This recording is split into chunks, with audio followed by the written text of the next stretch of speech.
이제 예배가 시작됩니다. 신령한 예배를 위하여 휴대폰은 진동이나 무음으로 전환해 주시고 성도님들의 온 몸과 마음을 예배로만 집중해 주시기 바랍니다. 이제 다 함께 묵도하심으로 교회 설립 기념주일 낮 예배를 하나님께 올려드리겠습니다.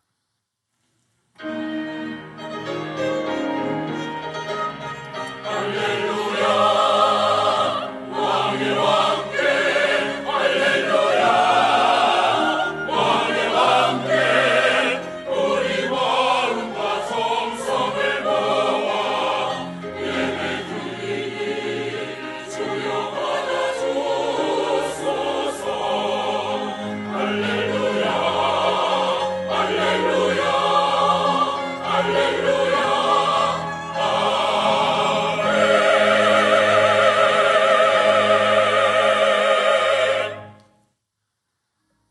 이르시되 생육하고 번성하여 땅에 충만하라. 땅을 정복하라. 바다의 물고기와 하늘의 새와 땅에 움직이는 모든 생물을 다스리라 하시니라. 아멘. 하늘에 계신 우리 아버지여, 이름이 거룩히 여김을 받으시오며 나라의 마음없이며 뜻이 하늘에서 이룬 것 같이 땅에서도 이루어지이다. 오늘날 우리에게 일용할 양식을 주옵시고 우리가 우리에게 죄 지은 자를 사하여 준 것 같이 우리 죄를 사하여 주옵시고 우리를 시험에 들게 하지 마옵시고 다만 악에서 구하옵소서. 대개 나라와 권세와 영광이 아버지께 영원히 있사옵나이다. 아멘.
제39문 시편 95편입니다.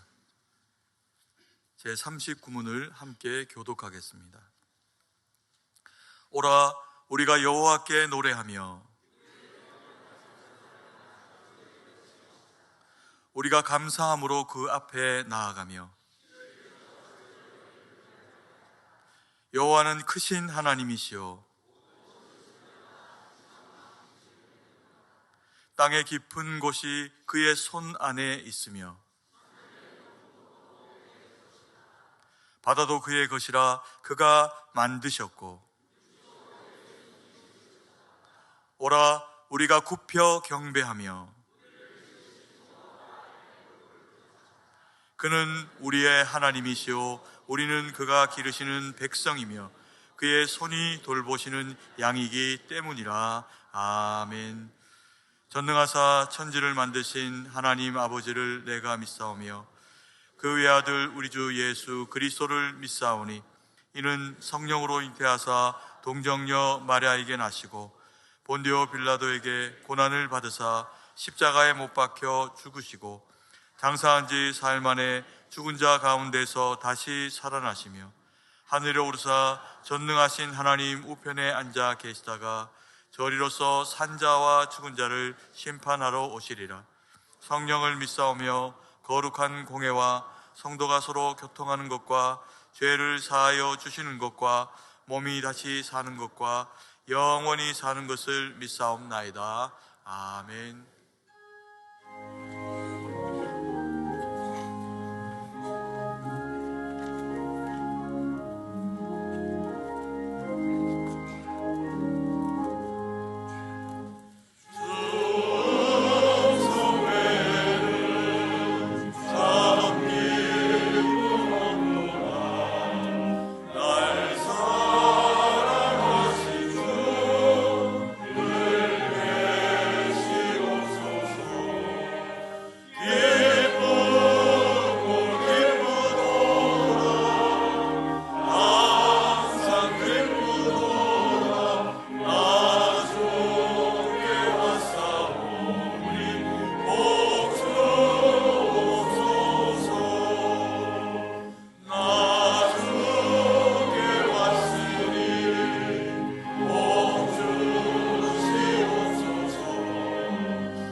하나님 아버지 은혜와 사랑을 감사합니다. 오늘 또 거룩하고 복된 주일을 허락하시고 이 시간 교회 설립 133주년을 기념하며 예배드리게 하시니 감사합니다.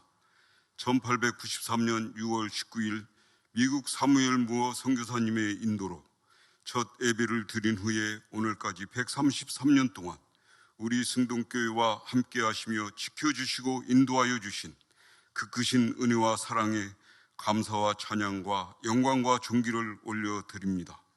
특별히 말씀이 흐려져가는 이 시대에 우리 승동교회가 순전한 하나님의 말씀 위에 굳게 서서 보수 신앙의 가치를 확고히 지키며 또한 한국교회의 모 교회로서 민족과 영역을 함께하며 민족 신앙의 산실로 귀하게 쓰임받게 해주신 은혜에 진심으로 감사를 드립니다.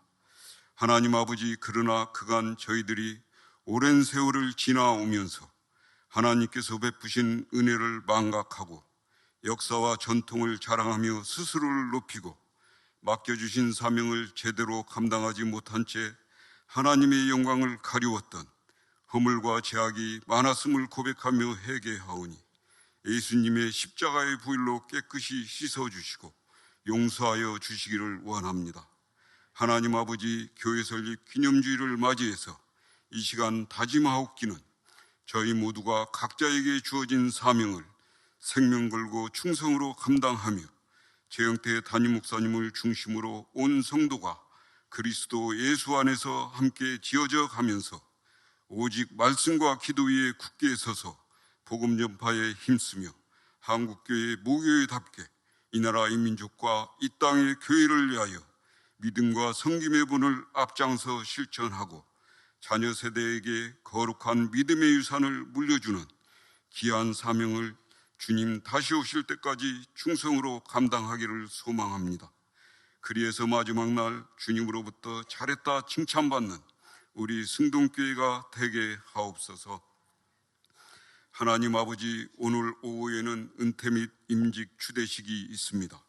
그간 교회를 위해 충성하시고 은퇴하시는 장로님, 집사님, 권사님들의 귀한 섬김과 수고를 기억하여 주시고 남은 생에 성령 안에서 의와 평강과 희락을 누리시며 복음을 증거하는 삶 살아가게 하옵시고 새로이 임직받고 추대받으시는 장로님과 명예 권사님들도 지금의 초심을 끝까지 유지하고 맡겨진 직분을 겸손과 충성으로 감당하시도록 인도해 주옵소서.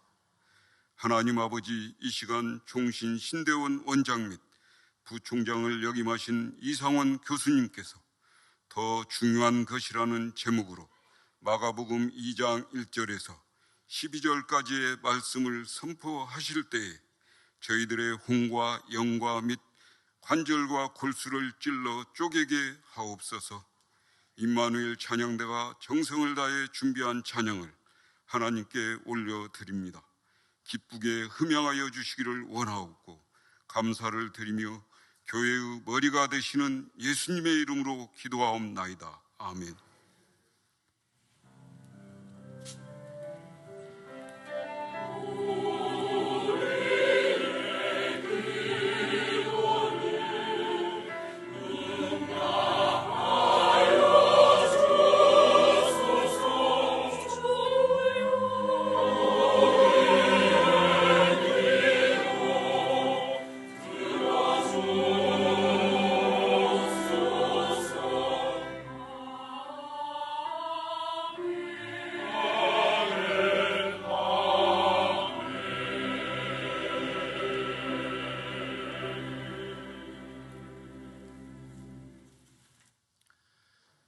성경을 봉독하겠습니다. 하나님의 말씀은 마가복음 2장 1절에서 12절까지의 말씀입니다. 마가복음 2장 1절에서 12절까지의 말씀을 제가 봉독하겠습니다.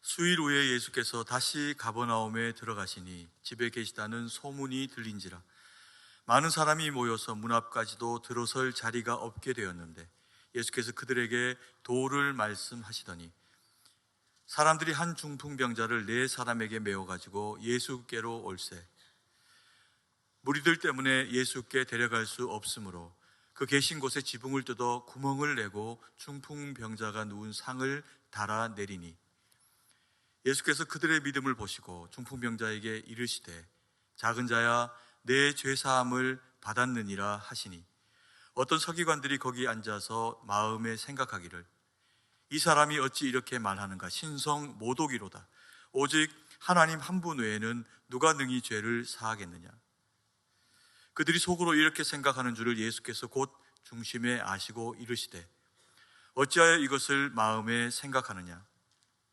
중풍병자에게 내 죄사함을 받아들이라 하는 말과 일어나 내 상을 가지고 걸어가라 하는 말 중에 어느 것이 쉽겠느냐.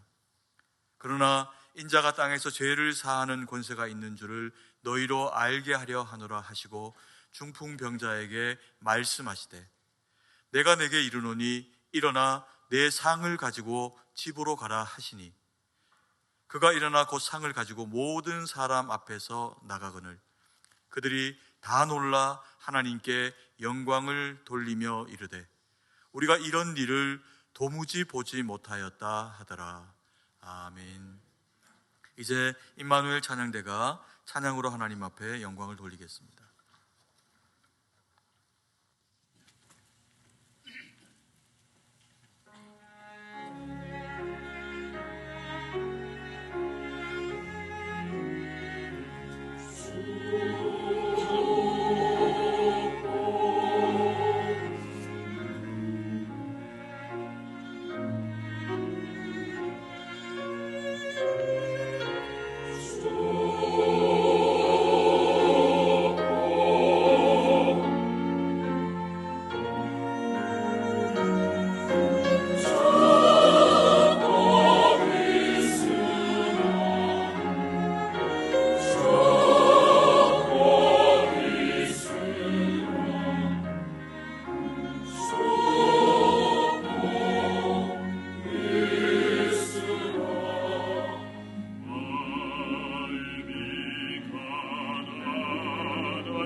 저는 보겠으나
아멘. 은혜로운 찬양 감사드립니다. 하나님 영광 받으실 줄 믿습니다. 오늘 말씀 전해주시는 이상원 목사님, 교수님께서는 총신신대원 원장으로 섬기셨고 또 부총장으로 섬기셨습니다. 그리고 우리 교회 대학부 출신이시고요, 또 회장으로 섬기신 바도 있습니다. 이제 교수님 나오셔서 더 중요한 것이라는 제목으로 하나님 말씀 전해주실 때 많은 은혜 받으시기 바랍니다. 나오실 때 오른손 들어서 인사하겠습니다. 할렐루야로 환영하겠습니다. 할렐루야.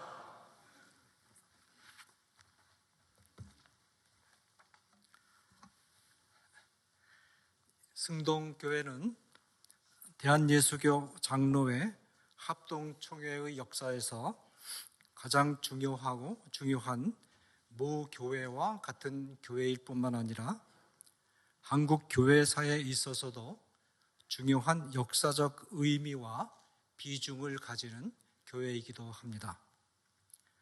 이 중요한 승동교회 설립 133주년을 기념하는 뜻깊은 자리에 성도님들께 말씀을 증언할 수 있는 기회를 주신 최영태 담임 목사님과 당회에 깊은 감사를 드립니다.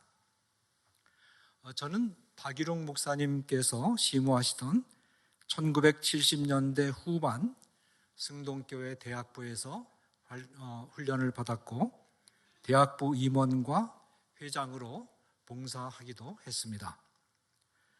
당시 여전도회 회장으로 봉사하셨던 오문희 권사님으로부터 많은 배려와 사랑을 받은 기억을 마음속에 항상 간직하고 있습니다. 특히 오문희 권사님의 배려로 권사님 댁에 머물면서 박상철 장로님과 함께 공부를 했던 추억도 있습니다. 오문희 권사님은 기도를 많이 하셨고 교회 일이라면 물불을 가리지 않고 적극적으로 헌신하시는 여장부 같은 분이셨으며 마음이 바르고 따뜻해서 많은 대학부 회원들의 사랑과 존경을 받은 믿음의 어머니이셨습니다. 대학부 회원들뿐만 아니라 그 당시 모든 성도들이 오문희 권사님을 많이 사랑하고 또 존경을 했던 것을 기억하고 있습니다.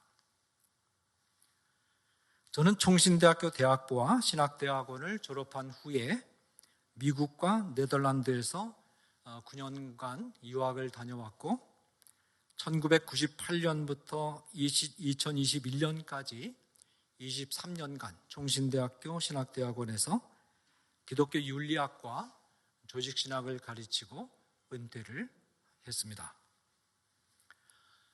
오늘 우리가 읽은 본문의 이야기는 예수님의 공생의 사역이 시작된 초기에 갈릴리 바다 북서쪽에 자리 잡은 가버나움이라는 마을에 들어가셨을 때 일어난 일을 기록하고 있습니다.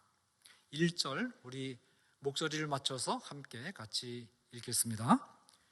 수일 후에 예수께서 다시 가버나움에 들어가시니 집에 계시다는 소문이 들린지라.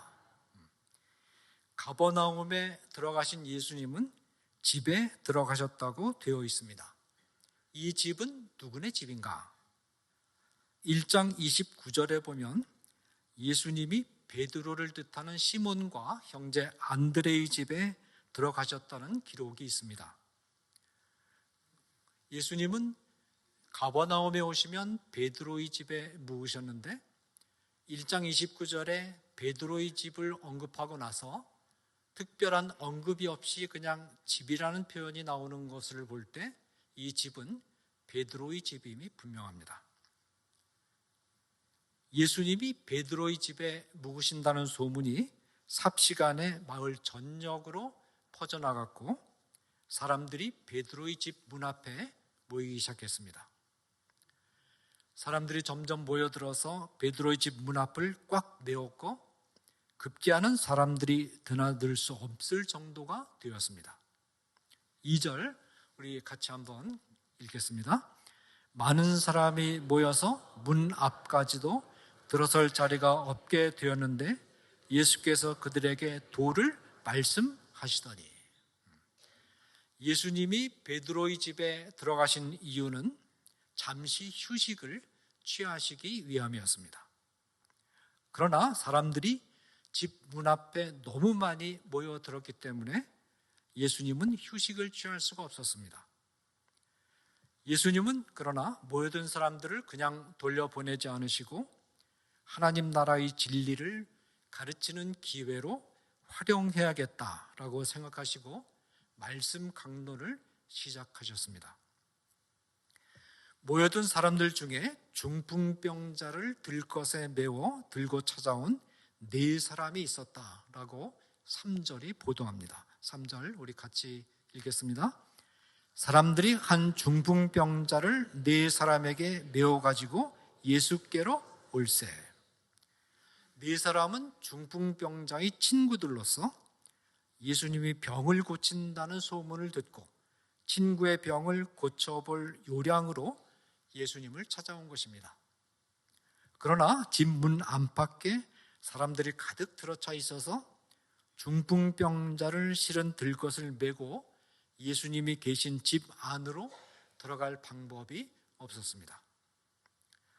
그러나 궁하면 통한다는 말이 있습니다. 중풍병자를 예수님 앞으로 데리고 들어가야겠다는 일념에 사로잡혀 있던 4 친구는 집의 구조를 보고 좋은 생각을 떠올렸습니다. 당시 갈릴리 지방의 서민들의 가옥은 진흙으로 지어졌고 집의 바깥벽 옆에는 지붕으로 올라가던 계단이 있었습니다. 지붕은 우리나라 초가 지붕 비슷하게 갈대를 엮어서 덮어두었습니다. 따라서 이 지붕은 쉽게 뜯어낼 수가 있었습니다. 4 친구는 계단을 통해서 지붕으로 올라가서 갈대로 엮은 지붕을 뜯어내고 구멍을 낸 후에 이 구멍을 통해서 중풍병자가 누워있는 들것에 줄을 매달아서 예수님 앞으로 내려드렸습니다. 이 상황이 4절에 기록되어 있습니다. 4절 같이 한번 읽겠습니다. 무리들 때문에 예수께 데려갈 수 없으므로 그 계신 곳의 지붕을 뜯어 구멍을 내고 중풍병자가 누운 상을 달아내리니. 난데없이 하늘로부터 떨어져 내려오는 중풍병자를 맞이한 예수님의 반응이 5절에 기록되어 있습니다. 역시 같이 한번 읽겠습니다. 예수께서 그들의 믿음을 보시고 중풍병자에게 이르시되 작은 자야 내 죄 사함을 받았느니라. 예수님은 이 4 친구가 어떻게 해서든지 병든 친구를 살려보려는 의지를 가지고 있다는 점과 예수님 자신에게 나오면 병이 낫는다는 확고한 믿음을 가지고 있음을 기특하게 보셨습니다. 그리고 이들의 시도에 반응하셨습니다. 먼저 예수님은 중풍병자를 향해서 작은 자야라고 부르셨습니다. 작은 자는 따뜻한 애정이 담긴 호칭입니다. 중풍병자를 작은 자라고 따뜻하게 부르신 예수님의 첫 번째 응답은 내 죄 사함을 받았다는 것입니다. 근데 여러분은 이 답변을 읽을 때 뭔가 좀 이상한 느낌이 들지 않으셨습니까? 지금 예수님이 동문서답을 하고 있는 것 같은 느낌이 들지 않으셨습니까? 왜 그럴까요? 내 친구와 중풍병자 자신이 예수님으로부터 원한 답변은 중풍병이 나았다는 것입니다. 그런데 예수님은 중풍병에 대해서는 전혀 관심을 보이지 않으시고 엉뚱하게도 내 죄사함을 받았다라고 답변하십니다. 예수님은 내 친구가 무엇을 원하셨는지 모르셨을까요? 예수님이 눈앞에 중풍병자가 누워있는 것을 보면서도 내 친구들의 기대가 무엇인지 모르셨다는 것은 말이 안 됩니다. 아니면 예수님이 심술이 나셔서 일부러 고쳐주지 않으시고 지연시키신 것일까요? 예수님의 답변이 동문서답처럼 들리는 것은 예수님의 관점이 중풍병자나 내 친구들의 관점과 다르기 때문입니다. 사람들은 눈앞에 있는 것만을 봅니다. 그러나 예수님은 아주 멀리, 넓게, 그리고 깊게 보십니다. 예수님이 우리들이 보기에 동문서답처럼 들리는 말씀을 주실 때는 여러분이 복음서를 읽어보면 예수님과 제자들의 대화가 거의 다 동문서답입니다. 그래서 이게 이해가 잘 안 되는 부분이 많습니다. 이렇게 말씀을 주실 때는 우리가 감히 측정할 수 없는 넓고 깊은 관점에서 나오는 예수님의 뜻과 가르침이 담겨 있다고 보면 됩니다. 예수님의 짤막한 답변 안에는 이와 같은 예수님의 깊은 뜻이 담긴 세 가지 번뜩이는 전략이 딱 맞게 들어가 있습니다. 첫째로, 중풍병자는 단지 중풍병을 치유받으려는 목적으로 예수님께 나왔습니다. 그러나 예수님의 날카로운 눈은 중풍병이라는 질병보다 더 큰 고통을 중풍병자에게 안겨주는 것이 있음을 꿰뚫어 보고 계셨습니다. 예수님 당시의 유대교에서는 사람에게 병이 찾아오는 이유는 병든 사람이 하나님 앞에서 범한 구체적인 죄가 있기 때문이라고 해석했습니다. 가벼운 죄를 범한 사람은 가벼운 질병에 걸리고 무거운 죄를 범한 사람은 중병에 걸린다고 생각한 것입니다. 중풍병은 당시에는 난치병이었으니까 당연히 하나님 앞에서 용서받을 수 없는 심각한 죄를 범했기 때문에 걸린 것이라고 해석한 것입니다. 병자는 곧 죄인이었습니다. 병자는 질병이 주는 신체적인 고통을 받는 것만 해도 서러운데 자신이 무슨 구체적인 죄를 범했는지도 알지 못한 채 용서받을 수 없는 죄인이라는 죄의식에 사로잡혀서 고통을 받아야 했습니다. 또한 사회는 병자들에 대해서 죄인이라고 정죄하면서 소외시켰습니다. 사회로부터 소외되니까 직업을 가질 수도 없었고 결과적으로 가난에 시달려야 됐습니다. 병자들은 2중, 3중, 4중으로 고통에 시달려야 됐습니다. 예수님의 예리한 눈은 중풍병자를 보시는 순간 중풍병자가 죄의식에 깊이 눌려있는 모습을 간파한 것입니다. 예수님은 중풍병자에게는 중풍병을 치료하는 것도 필요하지만 그 이전에 이 중풍병자를 정신적으로, 사회적으로, 경제적으로 고통스럽게 하는 근본적인 원인이 되고 있는 죄인이라는 이 사회적 비판으로부터 중풍병자를 해방시킬 필요가 있음을 하셨습니다.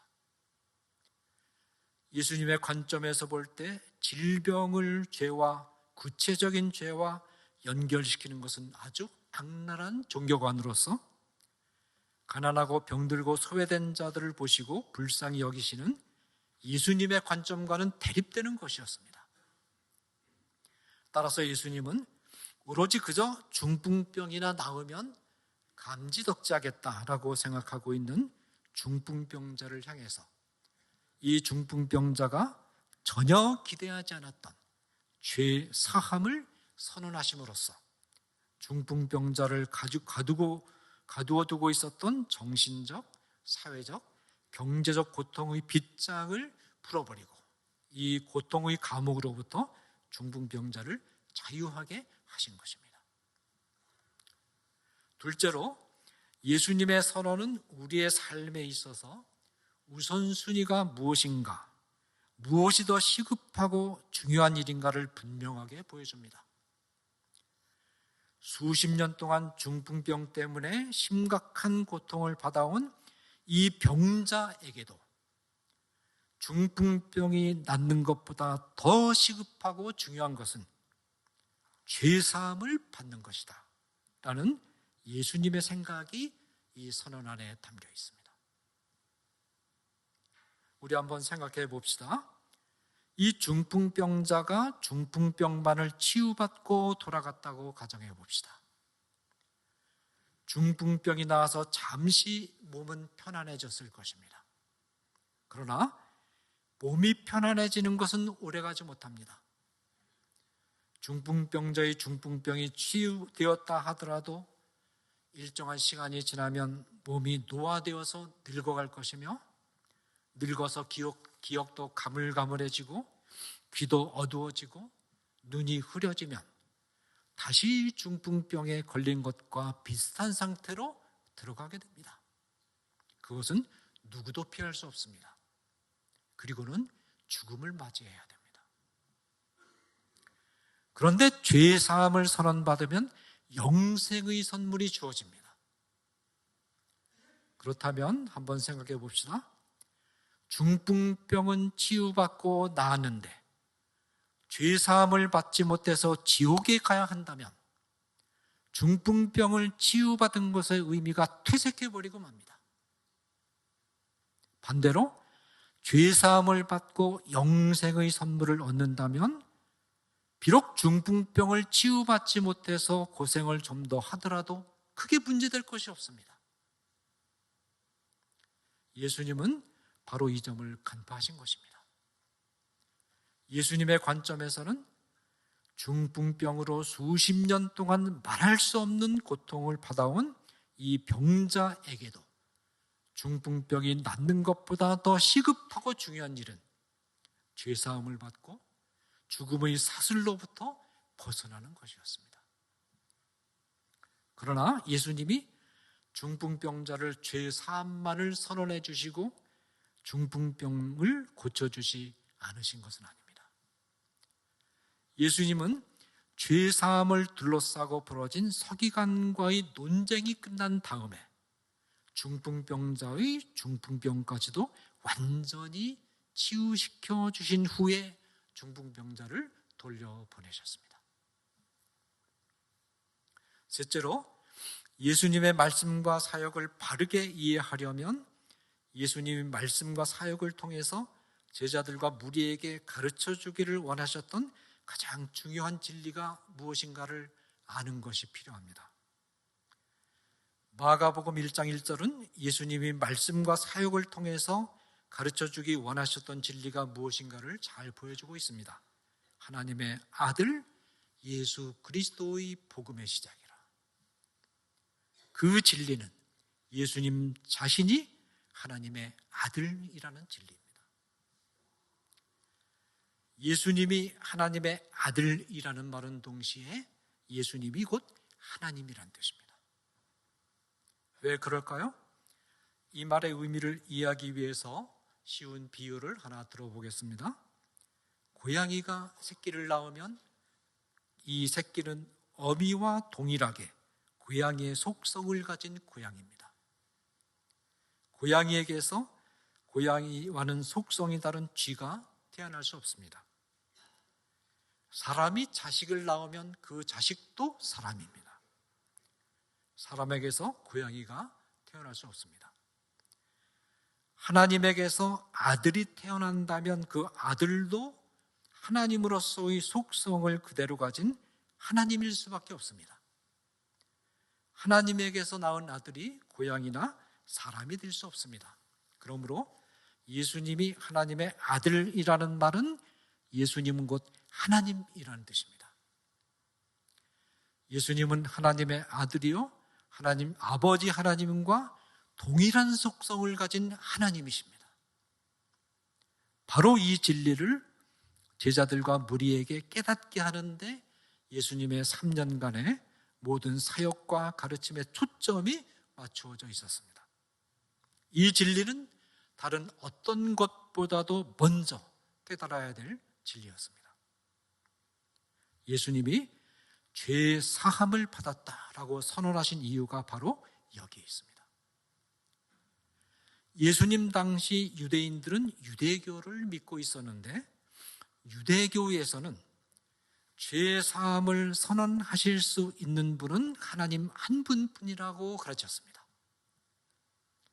이런 청중들 앞에서 예수님이 죄 사함을 선언하시면 청중은 이 선언을 어떻게 받아들일 수밖에 없을까요?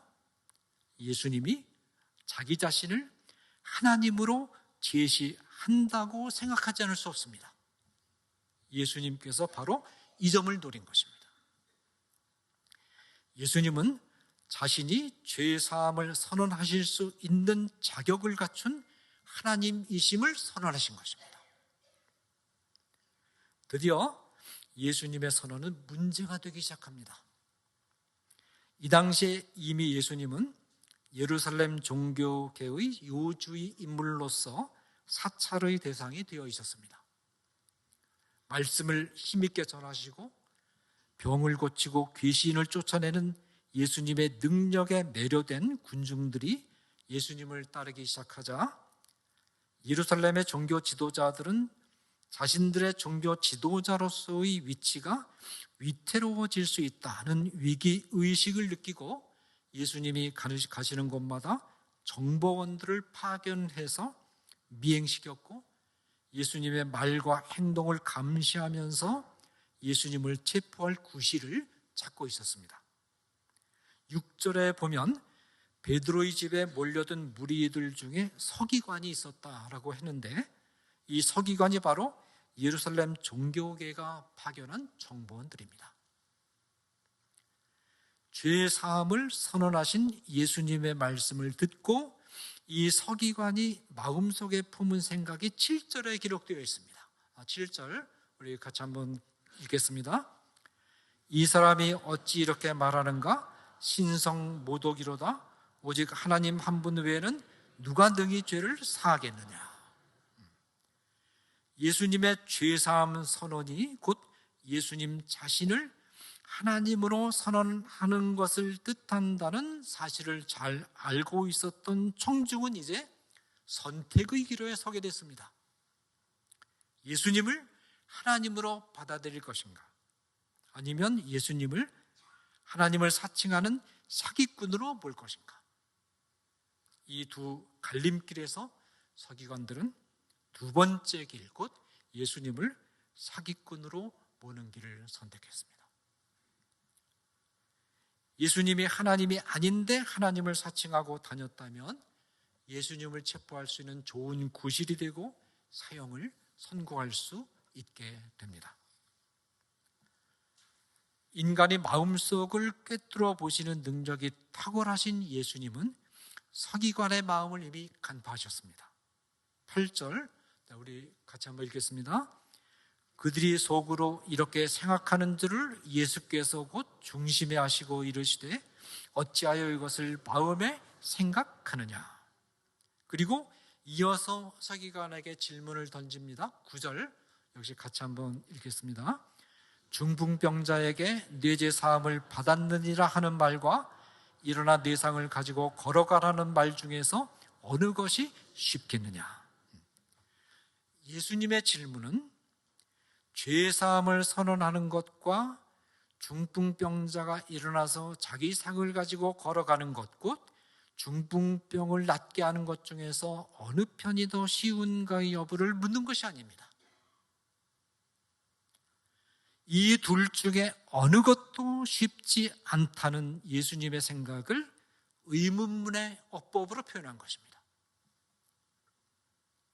이 두 가지를 누가 실행하는 것이 쉽지 않다는 말일까요? 사람이, 인간이 그 일을 하기가 쉽지 않다는 말입니다. 왜냐하면 이 두 가지 일은 모두 하나님만이 하실 수 있는 일들이기 때문입니다. 죄 사함을 선언하실 수 있는 분은 하나님뿐입니다. 난치병인 중풍병을 치유하실 수 있는 분도 하나님뿐입니다. 그런데 예수님은 이 두 가지를 다 하시겠다는 것입니다.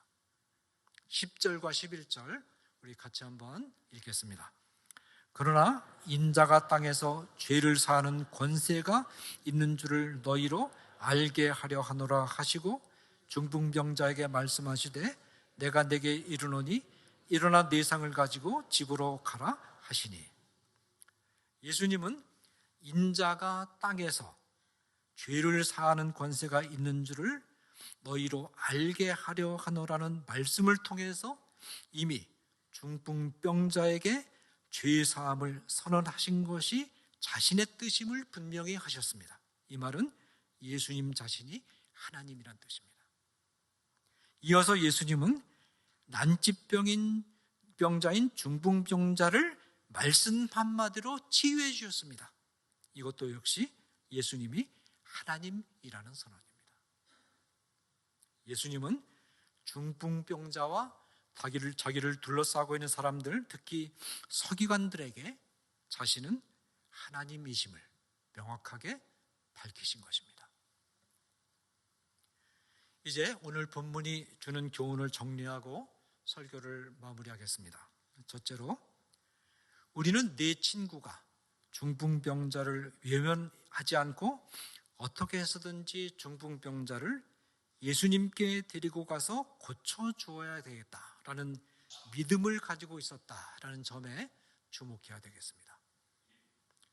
예수님은 친구들의 믿음을 기특하게 보셔서 중풍병자를 고쳐주셨습니다. 우리가 교회 생활을 하면서 이 네 친구가 가졌던 이 마음으로 하나님이 우리 곁에 두신 동료 성도들을 생각할 수 있어야 되겠습니다. 우리의 동료 성도들이 병에 걸리거나 아니면 다른 여러 가지 어려움을 만날 때 외면하지 않고 내일처럼 생각하고 동료 성도의 병이 낫도록, 동료 성도가 어려움을 잘 극복할 수 있도록 간절히 기도하고 우리가 할 수 있는 최선의 노력을 다하는 성도 사랑이 우리에게 있어야 되겠습니다. 그런 마음과 태도를 잃지 않는다면 내 친구의 믿음을 보시고 중풍병자를 치유해 주신 예수님께서 우리 성도들의 믿음을 귀하게 보시고 문제를 해결해 주실 것입니다. 혼자 기도하는 것보다는 교회 성도들이 힘을 합해서 함께 기도할 때 하나님께서 기도를 더 확실하게 잘 들어주십니다.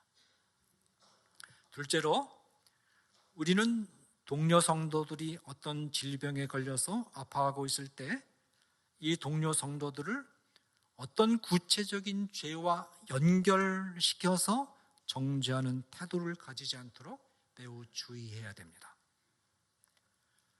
동료 성도들이 병에 걸려서 아플 때 우리들이 취해야 할 일은 무조건 불쌍히 여기고 위에서 기도하고 있는 힘을 다해 간호하고 돌보는 것입니다. 물론 정말로 하나님 앞에서 죄를 범했기 때문에 병이 찾아온 경우도 있을 수 있습니다. 이때도 우리는 병든 성도들의 병을 죄와 연결해서 정죄해서는 안 되고 무조건 사랑으로 돌보아 줘야 됩니다. 병을 죄와 연결시키실 수 있는 분은 하나님뿐이고 그것은 하나님의 권리이고 성도들에게 주어진 권리가 아닙니다. 셋째로, 우리는 우리의 삶의 우선순위를 분명하게 확립해야 되겠습니다. 벽이 낫는 것, 사업에 성공하는 것, 세상에서 출세하는 것, 이 모든 것들이 잠깐 지나가는 것에 지나지 않는다는 것을 항상 염두에 두고 이런 것들에 집착하지 않는 성도들이 되어야 되겠습니다. 우리의 평생에 가장 중요하고 시급한 것은 죄사함을 받고 영생을 얻는 것이고, 우리에게 죄사함과 영생을 주시는 하나님을 평생 동안 성실하게 섬기는 것이 가장 중요한 우선순위가 있는 삶이다 라는 것을 우리가 잊어서는 안 되겠습니다. 마지막으로, 그리고 이 본문이 우리에게 주는 가장 값진 진리 가운데 하나는 우리 주님이 얼마나 놀라우신 분인가 하는 것입니다. 우리 주님은 우리 자신들보다 우리 자신을 더 잘 아시며,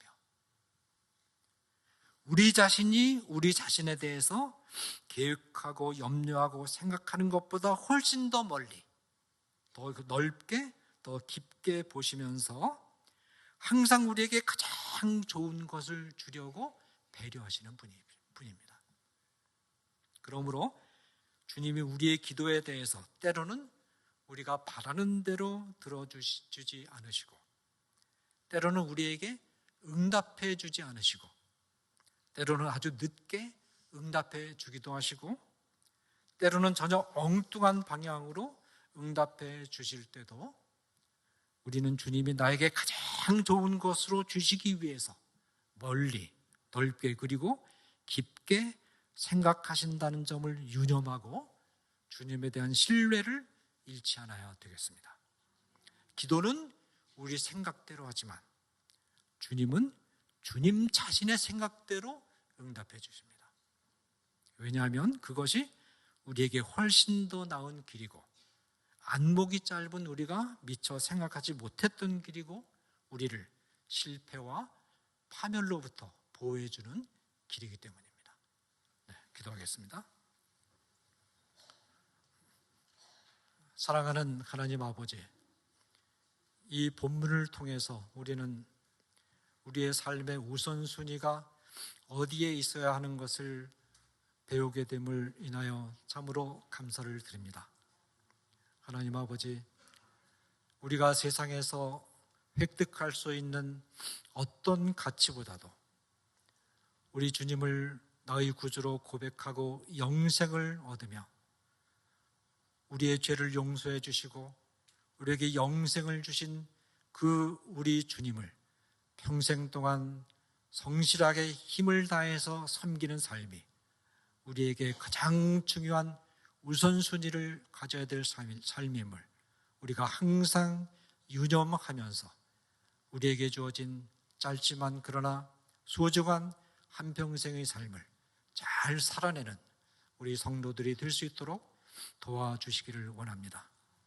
특별히 우리 성도들 중에 병에 걸리거나 어려움을 만난 성도들이 있을 때 우리가 그 성도들의 어려움과 병을 외면하지 아니하고 한 지체로서 품고 위에서 기도하며 또 모든 성도들이 합심해서 하나님께 간구하며 함께 돕는 우리 성도 사랑이 우리에게 넘쳐나도록 도와주시기를 또한 간절히 바라고 원합니다. 또한 우리 주님이 우리가 생각하는 것보다 우리보다 우리 자신을 더 잘 아시며 우리에게 항상 가장 좋은 것으로 주시기를 원하시는 좋은 주님이심을 우리가 생각하며 그 주님을 찬양하며 그 주님께 감사하며 그 주님을 인하여 마음의 소망을 품고 어떤 상황 속에서도 항상 그 주님께 간절히 기도하며 나아가는 우리 성도들이 될 수 있도록 도와주시기를 원합니다.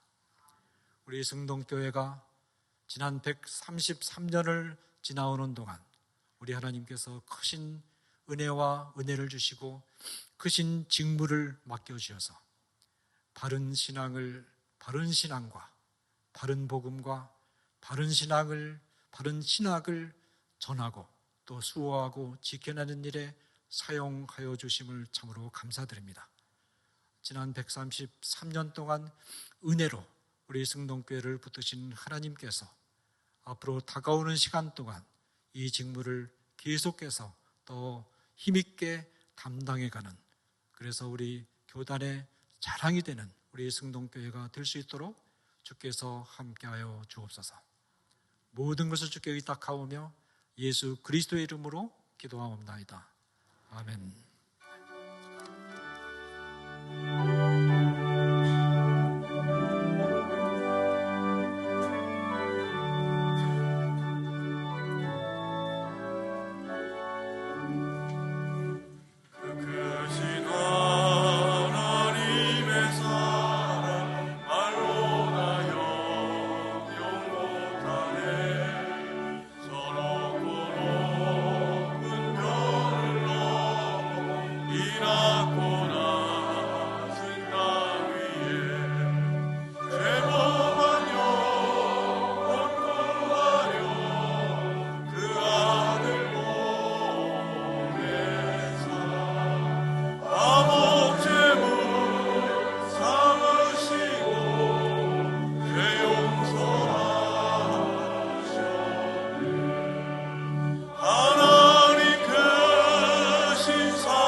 지난주에 등록하신 새 가족이 계십니다. 김이순, 정영심 성도님, 잠시 자리에서 일어나 주시기 바랍니다. 네, 저쪽에 계십니다. 오른손을 들어서 환영하겠습니다. 예수님의 이름으로 환영합니다. 네, 반갑습니다. 네, 자리에 앉아 주시기 바랍니다. 기도드리겠습니다. 사랑의 아버지 하나님, 은혜와 사랑을 감사드립니다. 주님 사랑하시는 김이순, 정영심 성도님, 우리 승동교회의 영적 가족이 되게 하시고 함께 신앙생활을 할 수 있도록 은혜 베풀어 주시니 감사드립니다. 예수를 구주로 영접하고 주님 안에 살아가는 두 분의 삶이 하나님의 인도하심 가운데 있어서 늘 언제나 주의 평강과 복과 은혜와 능력으로 채우셔서 그 가정과 삶이 늘 주님 앞에 복을 얻는 형통의 삶이 되도록 은혜를 베풀어 주시옵소서. 아버지 하나님, 우리가 주의 것인 줄 알고 우리에게 허락하신 모든 것 가운데 일부로 주님 앞에 귀한 예물로 올려드립니다. 하나님, 이 예물을 받으시고 이 예물이 쓰이는 곳에 주의 영광만 드러나도록 은혜를 베풀어 주시옵소서. 하나님, 우리에게 주님 앞에 넉넉히 드리는 지혜의 마음 허락하여 주셔서 하나님 앞에 드림이 우리에게 더 큰 복과 은혜와 능력이 되는 줄 알아 겸손히 주님 앞에 드리며 신앙생활하는 성도들마다 하나님께서 그 가정과 삶 가운데 더 넘치는 복과 은혜로 채우시는 은혜를 경험하도록 역사하여 주시옵소서. 하나님, 우리 가운데 연약한 지체들이 있습니다. 몸과 마음과 영혼과 그 삶 가운데 주님의 위로가 필요한 지체들에게 주님께서 함께하여 주셔서 아버지 영육 간의 강건한 회복과 주님의 만지심이 그 영혼과 삶 가운데 있도록 주님께서 은혜를 베풀어 주시옵소서. 하나님 아버지, 우리 승동에 속한 권속들 어디에 있더라도 하나님 영광 돌리는 주의 거룩한 백성 되도록 하나님, 때로 사업으로 또 직장으로 군으로 학업으로 병실에서 하나님, 때로 떨어져 있는 지체들에게 동일한 말씀과 성령의 은혜와 능력으로 찾아가시고 채워주셔서 같은 은혜로 묶으시고 주님 영광 돌리는 우리 승동에 속한 모든 권속되도록 주님께서 은혜로 함께하여 주시옵소서. 하나님 아버지, 세계 만방 열방에 흩어져 복음 전하는 주의 귀한 백성 선교사님들의 삶 가운데 함께 하시고 저들의 지경을 넓혀주시고 많은 영혼들이 주님께로 돌아오는 것을 인하여서 더 주님 앞에 보람되이 섬기며 일할 수 있도록 하나님께서 은혜를 베풀어 주시옵소서. 주님께 모든 것을 의지하고 감사드리며 살아계신 주 예수님 이름으로 기도드립니다. 아멘. 교회 소식을 알려드리겠습니다. 오늘 우리 교회에 처음으로 오신 분들을 예수님의 이름으로 환영합니다. 본당 1층 새가족부실로 오셔서 환영과 안내를 받으시기 바랍니다. 새가족을 위한 친교 및 공부도 있습니다. 오늘 주일낮 1부, 2부 예배 설교는 전 총신대 신대원 원장이시고 또 부총장으로 섬기셨던 이상원 교수님께서 섬겨주셨습니다. 많은 은혜 받으신 줄 믿습니다. 오늘은 133주년 되는 교회 설립 기념 주일입니다. 133년 동안 우리 교회를 인도해 주신 하나님께 감사하는 마음으로 보내시기 바랍니다. 교회 설립 133주년 기념 은퇴 및 임직 추대식이 오늘 저녁 예배 시에 본당에서 있습니다. 설교는 숭인교회 김요한 목사님이 섬기십니다. 6월 한 달간 금요 기도회는 강사를 초청해서 특별 기도회로 진행하게 됩니다. 오는 주간에도 좋은 강사분 오시니까 하나님 앞에 기도하시면서 나오셔서 말씀 듣고 기도하면서 주님 앞에 은혜와 회복의 위로를 경험하는 성도님들 되시기를 간절히 소망합니다. 제5회 전국중고등부연합수련회가 8월 4일부터 6일까지 2박 3일 동안 승동기도원에서 진행하게 됩니다. 주의 자녀들이 하나님을 더 깊이 알아갈 수 있도록 기도해 주시고 예수님의 사랑을 나누는 섬김과 헌신의 자리에 우리 성도님들의 그런 그 참여가 함께 하시기를 바랍니다. 자세한 내용은 화면과 주보를 참고해 주시기 바랍니다. 사무간사님을 소개해 드립니다. 오늘 앞으로 이지민 간사님께서 부임을 하셨습니다. 앞쪽에 나오시고 인사하실 때 박수로 환영하도록 하겠습니다. 위하여 기도해 주시기 바랍니다. 유태식 피택 장로님께서 장로 임직 감사 답례로 떡을 준비해 주셨습니다. 나가실 때 성도님들께서 감사의 마음으로 하나씩 받아가 주시면 감사하겠습니다. 이제 나머지 소식은 주보를 참고해 주시고 다 함께 일어나서 찬송가 1장을 찬양드리고 축도로 예배를 마치도록 하겠습니다.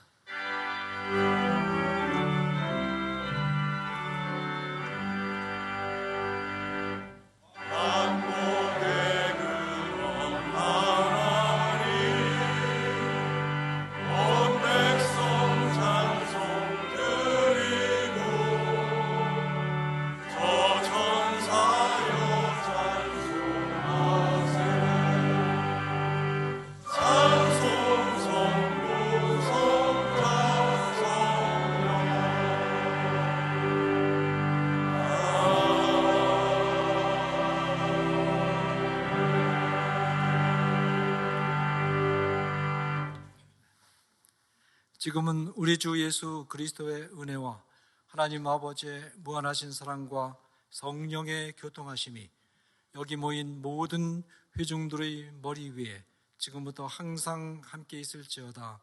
아멘.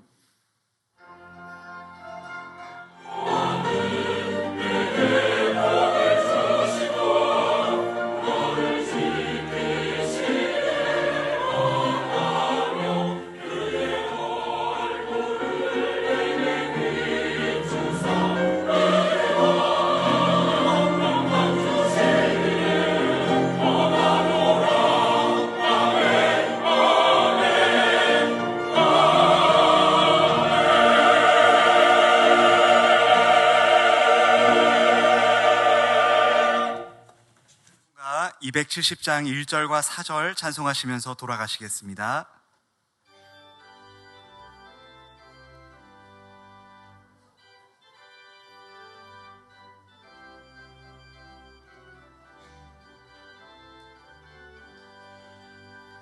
변찮는 주님의 사랑과 거룩한 보혈의 공로를 우리 다 찬양을 합시다.